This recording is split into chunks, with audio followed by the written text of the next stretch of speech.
න්‍යෂ්ටික කොන්දේසි සඳහා ඉරානය විසින් එකඟ නොවීම හේතුවෙන් දැවැන්ත ප්‍රහාරයක් සඳහා සිය තීරණය ඉදිරියටගෙන යාමට ඇමරිකානු ජනාධිපති ඩොනල්ඩ් ට්‍රම්ප් තීරණය කර ඇතැයි අනාවරණ කර තිබෙනවා. නිව්යෝක් පෝස්ට් නවතම වාර්තාවකින් සඳහන් කළේ මෙහිදී ඉරානයේ ඉහළ පෙළේ නායකයන් ආරක්ෂක ප්‍රධානීන් සහ න්‍යෂ්ටික මර්මස්ථාන සහ රජයේ ආයතන ඉලක්ක කර ගනිමින් මෙම ඇමරිකානු ප්‍රහාරය එල්ල කිරීමට නියමිත බවයි. දවල මන්දිර ප්‍රහාර සැලසුම CNN විසින්ද තහවුරු කළ අතර හෙට දිනෙන් පසු ඇමරිකානු ප්‍රහාරය ආරම්භ ඇතැයිද හෙළි කර තිබෙනවා. මෙහිදී සිදු කළ අවසන් අනතුරු ඇඟවීමද ඉරානය විසින් නොතකා හැරීමෙන් පසු ස්ථිර වශයෙන්ම ඉරානයේ පාලන වෙනසක් සිදු කිරීමේ ස්ථාවරයක ඩොනල්ඩ් ට්‍රම්ප් රැඳී සිටින බවයි අනාවරණ කළේ. මේ සම්බන්ධයෙන් ඊශ්‍රායලය දැනුවත් කිරීමට කටයුතු කර ඇති බව ඊශ්‍රායලයේ Channel 12 වාර්තා කර තිබෙනවා. මෙහිදී ඉරානයේ පාලන වෙනසක් සඳහා හමුදාමය ප්‍රහාරයක් පමණක් ප්‍රමාණවත් නොවන බැවින් නැවතත් විරෝධතා සඳහා සිවිල් වැසියන් කැඳවීමේ මෙහෙයුමක්ද ක්‍රියාත්මක බවයි හෙළි කර තිබුණේ. මේ සමග ඊශ්‍රායල් අග්‍රාමාත්‍ය බෙන්ජමින් නෙතන්යාහු විසින් සිය ආරක්ෂක මණ්ඩලය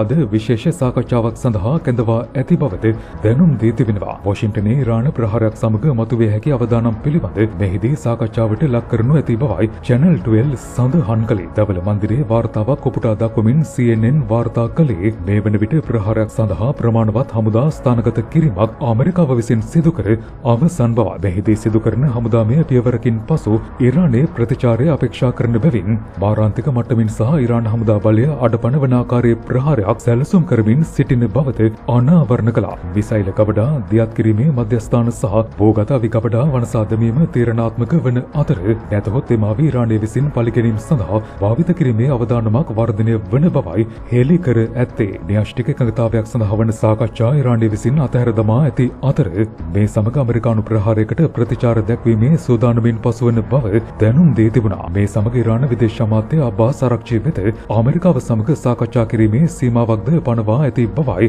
ඉරාන ඉන්ටර්නැෂනල් වාර්තාවක් මගින් සඳහන් කළේ. ජගත් සංවිධානයේ ඉරාන දූත මණ්ඩලය ප්‍රකාශ කළේ සතුරු ප්‍රහාරයකදී සිය රට ආරක්ෂා කර ගැනීමට සූදානම් බවයි. ඉරාන හමුදාවේ ප්‍රකාශක බ්‍රිගේඩියර් ජෙනරාල් අලි නයිනි පැවසුවේ මේ වන විට කලාපයේ ඇමරිකානු හමුදා සියලු චලනයන් අඛණ්ඩව නිරීක්ෂණය කරමින් පවතින බවයි. මතුවිය හැකි සියලු අවස්ථා සඳහා සැලසුම් සකස් කර ඇති බවද දැනුම් දී තිබුණා. දැවැන්ත හමුදා බලයක් රඳවමින් ඉරාන ජනතාව බිය ගැන්වීමට ඇමරිකානු ජනපතිවරයා තැත් කරන අතර මෙය මානසික යුද්ධයක් මගින් බිය පැතිරවීමට දරන උත්සාහයක් බවයි චෝදනා කළේ. නැවතත් ඉරාන වැසියන් විරෝධතා වෙත කැඳවමින් නායකත්වය තුරන් කිරීමට ඇමරිකාව සැලසුම් කරන බැවින් වැඩි මට්ටමේ ප්‍රතිචාරයක් දැක්වීමට සූදානමින් පසුවන බවයි ප්‍රකාශ කළේ. මේ අතර උත්තරීතර නායක අලි කමිනිගේ උපදේශක අලි ශාම්කානි කියා සිටියේ වොෂින්ටනයේ විසින් ඊශ්‍රායලයේ පැවැත්ම අවසානයේ වෙත ගෙන යමින් සිටින බවයි. මෙහිදී එල්ල කරන ඕනෑම ප්‍රහාරයක් යුද්ධයක ආරම්භය ලෙස සලකනු ලබන අතර මෙහිදී ඉරානයේ ප්‍රතිචාරය ශනික සම්පූර්ණ සහ මීට පෙර අත් නොවිදින ලද එකක් විය හැකි බවයි අලි ශාම්කානි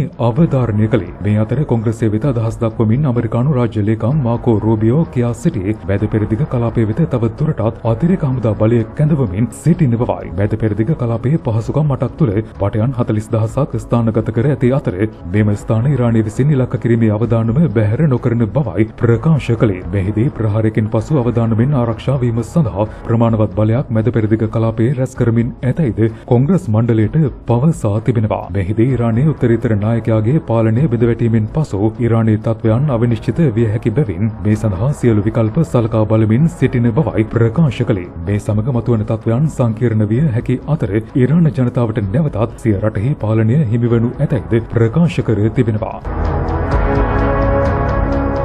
ලොව වටා වැදගත් පුවත් දැනගන්න ලංකා A News සබ්ස්ක්‍රයිබ් කරන්න. නවතම වීඩියෝ සඳහා පහත සීනුවේ බොත්තම සක්‍රිය කරන්න.